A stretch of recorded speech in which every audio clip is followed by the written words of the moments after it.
Year में student union politics के लिए मेरे पास ऑफर आया, क्योंकि मैं भाषण देती थी। हर एक को लगता है जिसको भाषण देना आता है उसको राजनीति भी आती है। सच ये नहीं है, यूनुस खान साहब बहुत अच्छे से जानते हैं और बता भी सकते हैं। तो अब मेरे पिता उस समय, क्योंकि वाटर सप्लाई में जूनियर इंजीनियर थे, जहाँ पोस्टेड थे वहाँ फ्लड्स आए हुए, काफ़ी बाढ़ आई थी। पापा का फ़ोन आया, मैंने कहा पापा ये पक्ष आया है और मेरे को कह रहा है वाइस प्रेसिडेंट का चुनाव लड़ूंगी क्या? पापा हमेशा की तरह जो तेरा दिल कहे, और जैसा हरीश जी ने बता दिया, एक बार कमिटमेंट कर दिया तो कर दिया। मैंने नेक्स्ट डे उनको हाँ कर दिया। मैंने उनको हाँ करा, उसके बाद दूसरे पक्ष वाले भी आ गए, तीसरे पक्ष वाले भी आ गए, चौथे पक्ष वाले भी, हर पक्ष वाले क्या आप हमारी तरफ से लड़ो, उनका विड्रॉ करो, उनका विड्रॉ करो।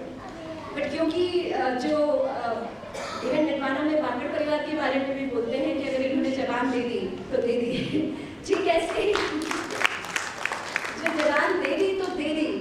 सो मैंने स्टूडेंट यूनियन का चुनाव लड़ा था। उसमें मैं पहली लड़की थी जो राजस्थान के बांगड़ कॉलेज की स्टूडेंट यूनियन में इलेक्ट हुई थी। मेरे से पहले कुछ लड़कियों ने चुनाव लड़े थे बट कोई जीत नहीं पाए थे। और जो कास्ट की पॉलिटिक्स करनी चाहिए वो पूरी पॉलिटिक्स करने की कोशिश की गई थी। मेरे खिलाफ मेरी ही कास्ट के 4 लड़के खड़े थे। सो राजनीति जो है वो सिर्फ भाषण देने से नहीं हो सकती है। सो बड़ा कांटे की टक्कर वाला चुनाव था और उसका नतीजा ये निकला कि मुझे समझ में आ गया कि राजनीति से हाय तौबा कर लो। आपको बेहतर हो पढ़ाई के क्षेत्र में, माँ सरस्वती का आशीर्वाद रहे, यही बहुत है। राजनीति से दूर रहो। लेकिन कॉलेज के लड़के लड़कियाँ कभी कभार मतलब नॉट टू थ्रेटन एनीथिंग और not to tell anything, I really don't have those aspirations, but कभी कभार एमएलए साहब एमपी साहब ऐसे चिढ़ाते रहते थे। But I had a teacher Dhaka sir. Dhaka sir NSS की एक्टिविटीज़ में मुझे कहते थे कलेक्टर साहब, आपके टाइम में भी रहे होंगे, अभी रिटायर हो चुके हैं, तो वो कहते थे कलेक्टर साहब आप ऑटोग्राफ लीजिए। नाउ मैं जब ग्रेजुएशन कर रही थी, तो मैंने जब ग्रेजुएशन पूरा कंप्लीट भी किया, मैं हार्डली 19 साल की थी। तो मुझे ये जो आईएएस बनने के लिए, कलेक्टर बनने के लिए यूपीएससी की परीक्षा देनी है, इसका उतना आइडिया भी नहीं था। और मेरे परिवार में कोई आईएएस वगैरह नहीं है। फिर भी उनके मुंह से हर बार कलेक्टर साहब ऑटोग्राफ लीजिए, और उनको बड़ी विनम्रता के साथ सर ऐसे वो कह रहे हैं, और फिर मैं साइन कर देती थी एनएसएस की एक्टिविटीज़ में। उसके उनके शब्द फलित हुए या उनका आशीर्वाद फलित हुआ। 2003 का बांगड़ कॉलेज से पढ़ने के बाद जब मैंने यूनिवर्सिटी ऑफ राजस्थान से एमए इंग्लिश लिटरेचर करने का निर्णय लिया, तब कॉलेज में सभी टीचर्स को जाके प्रणाम किया, सबका आशीर्वाद लेना चाहा। सबने आशीर्वाद में एक ही चीज़ कहा कि तुमने ये नई राह क्यों पकड़ी। आप अच्छा खासा हिस्ट्री, पब्लिक एडमिनिस्ट्रेशन पढ़ रहे थे, आईएएस की तैयारी करनी चाहिए, यूपीएससी की तैयारी करनी चाहिए। बट मेरे पास 2 साल थे अभी भी, क्योंकि 21 साल मिनिमम एज है। So I decided to write masters in English literature, और उसके लिए फिर से मेरे परिवार ने भी साथ दिया। लेकिन शिक्षकों ने जो आशीर्वाद दिया वो बड़ा इंटरेस्टिंग था। 55% बना लेना, 55% बना लेना, 55% बना लेना। एंड जेन्युइनली सर, आप मैडम, हर एक ने मुझे सिर्फ यही आशीर्वाद दिया। तो मुझे लगा ये 55% का क्या फॉर्मूला है। मतलब इंग्लिश लिटरेचर अब तक लाइफ में जो टॉपर लगी है लड़की, उसको कह रहे हैं सिर्फ 55% बना लेना। तो फॉर्मूला ये था कि उनको लगा मैं प्रोफेसर बनना चाहती हूँ, लेक्चरर बनना चाहती हूँ। लेक्चरर के लिए यूजीसी नेट में 55% मैंडेटरी है। मैं जयपुर पहुँची और जयपुर में पता चला यहाँ इंग्लिश सच में इंग्लिश में पढ़ाई जाती है। ये आप ग्रामीण क्षेत्र से अगर आते हैं तो आपको पता चलेगा। Santosh is with me, she has studied with me. So हम इंग्लिश भी हिंदी में पढ़ते थे। लिटरेचर था, लिटरेचर की अंडरस्टैंडिंग बहुत अच्छी थी, लेकिन बोलते अंग्रेजी नहीं थे, हिंदी में ही इंग्लिश लिटरेचर पढ़ते थे।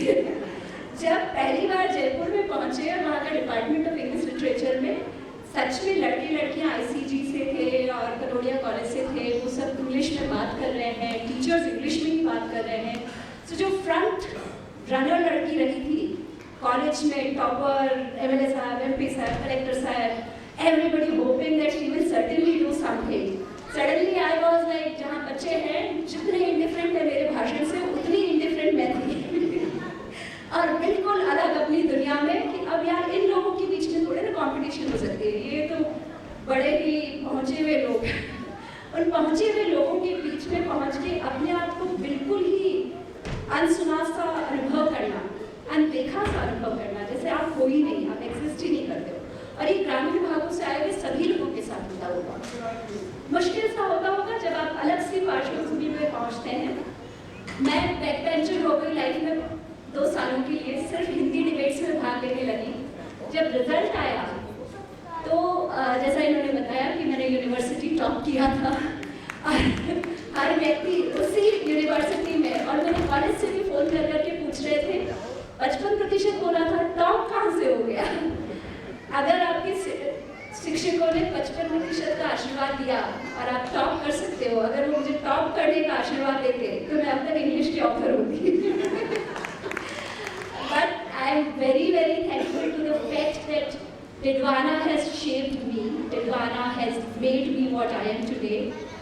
बांगड़ कॉलेज का जो मेरी लाइफ में रोल है, इसलिए भी क्योंकि उतना आसान नहीं था जितना दिखता है। बांगड़ कॉलेज के शिक्षक बहुत अच्छे हैं, बांगड़ कॉलेज की इमारत बहुत अच्छी है, बांगड़ कॉलेज की लाइब्रेरी बहुत अच्छी थी, बट बांगड़ कॉलेज के लड़के उतने अच्छे नहीं थे। और ये एडमिट करने में मुझे जरा सी झिझक नहीं होनी चाहिए, और मैं ये इसलिए बता रही हूँ कि यहाँ बच्चियाँ बैठी हैं, यहाँ माएँ बैठी हैं, बहनें बैठी हैं। हम में से ज़्यादातर लोग अपनी बेटियों की पढ़ाई, अपनी बेटियों के सपने, अपनी बहनों के सपने, अपनी बीवियों के सपने इसलिए तोड़ देते हैं, बिखेर देते हैं क्योंकि लड़के अच्छे नहीं हैं, क्योंकि बाहर आदमी अच्छे नहीं हैं। बाहर के आदमी अच्छे हैं या बुरे हैं, छिछोरे हैं या संस्कारी हैं, इसके परे जाके जब आप अपनी बेटियों के साथ खड़े रहते हैं तो जाके आप अपनी पहचान बना पाते हो, और आपकी बेटियां, आपकी बहनें, आपकी पत्नियां अपने मुकाम को हासिल कर पाती है, जिस चीज़ की भी वो है। मैं उस समय न्यूज़पेपर में लिखा करती थी और मेरे बहुत सारे फैन मेल आया करते थे घर पे। न्यूज़पेपर की जरूरत ही नहीं थी, कॉलेज के भी बहुत सारे फैन मेल आते रहते थे। और मेरी माता, मेरे पिता, मतलब उन्होंने कभी मेरे कैरेक्टर पे, मेरी इंटीग्रिटी पे क्वेश्चन नहीं। जब आसपास के रिश्तेदार लड़की भाग जाएगी, ये तालों से आपको तंग कर रहे होते हैं, तब ये विश्वास रखना कि यस वो भागेगी नहीं, दौड़ेगी, उड़ेगी, और उस उड़ान पे विश्वास रखना माता पिता का बहुत बहुत जरूरी होता है, जो मेरे माता पिता ने रखा। और मैं चाहती हूँ आप सब अपने बच्चों की उड़ान पे विश्वास रखें, आप अपने बच्चों के कैरेक्टर पे विश्वास रखें, आप अपनी बेटियों की इंटीग्रिटी पे विश्वास रखें। जब लड़के हमारे कॉलेज के आसपास में आते जाते रहते थे, she knows a lot about my college and the problems that I faced in my college. मैं अक्सर मेरी मॉकेट चलाती थी, I am the only girl, very few girls. लाडलो में तो चलाने वाली अकेली लड़की थी, आधी पट्टी, 1 पट्टी, 7 पट्टी में बसा हुआ शहर है जहाँ मॉकेट चलाना मुश्किल होता है। तो जब मॉकेट चला के जाती थी तो बहुत सारे लोग करते हैं और करते थे, और मेरे घर तक लोग मुझे छोड़ने आते थे। एस्कॉर्ट सर्विसेज मुझे आईएएस में आने के बाद कम मिल रही है। I am having escorted much more in my school and my college days, and मैं घर आके मेरी मॉकेट को फेंकती थी, पापा को कहती थी बाकी लड़कियों की तरह आप मुझे छोड़ने क्यों नहीं जा सकते, आप मुझे तांगा ऑटो कर दीजिए, तांगा कर दीजिए, आप साथ में छोड़ने जाइए, लेकर जाइए।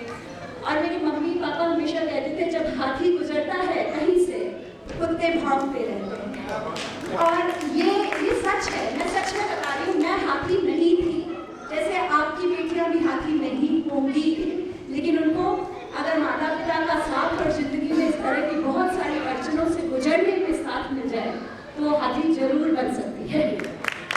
और टिडवाना के और भी बहुत सारे किस्से हैं, टिडवाना की और भी बहुत सारी कहानियाँ हैं, बहुत सारे उतार चढ़ाव मैंने टिडवाना में देखे हैं, बहुत सारे इनफैक्ट काफ़ी रिश्ते जब मैं कॉलेज में थी तब आ जाते थे, कभी किसी पॉलिटिकल लीडर की फैमिली से आ जाता था, मेरे पापा की ट्रांसफ़र हो जाती थी, कभी किसी लड़के का नाम संतोष सिटिंग हियर, एक लड़का विष्णु नाम का था और इसने खुद ने मुझे कहा कि विष्णु का अर्थ विष्णु और निधि का अर्थ लक्ष्मी, तो सगाई कर ले।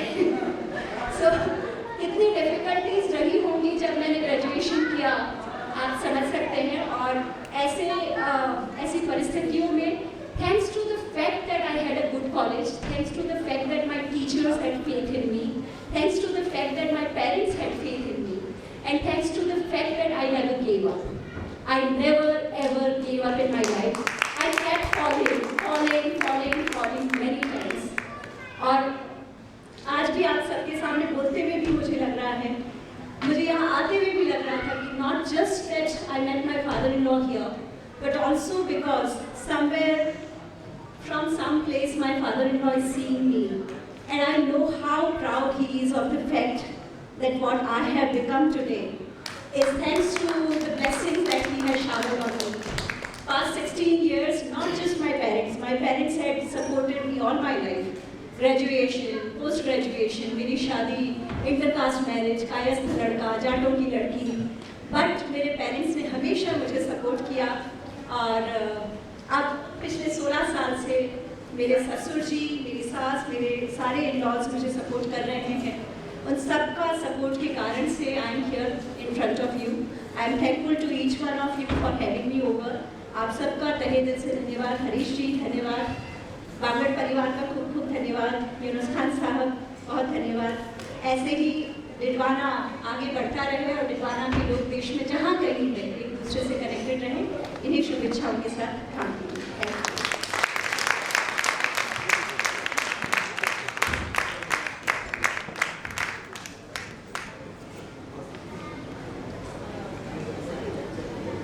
बहुत बहुत धन्यवाद निधि जी। आपने जो जीवन की सच्चाई आपने देखी है, जो संघर्ष आपने इस मुकाम तक पहुंचने में किया है, एक बेटी, एक लड़की और एक माँ होकर के, एक पत्नी होकर के, और उससे सबको अवगत कराया, विशेष रूप से महिला वर्ग को, ये निश्चय ही प्रेरणादायक है। और युवा पीढ़ी को ये प्रेरणा लेनी चाहिए, माताओं को, पिताओं को भी ये सब प्रेरणा लेनी चाहिए। यदि हम अपनी बेटियों के साथ नहीं खड़े होंगे तो उनमें आत्मविश्वास कहाँ से आएगा, और जब तक आत्मविश्वास नहीं आएगा तो आगे कैसे बढ़ेंगे।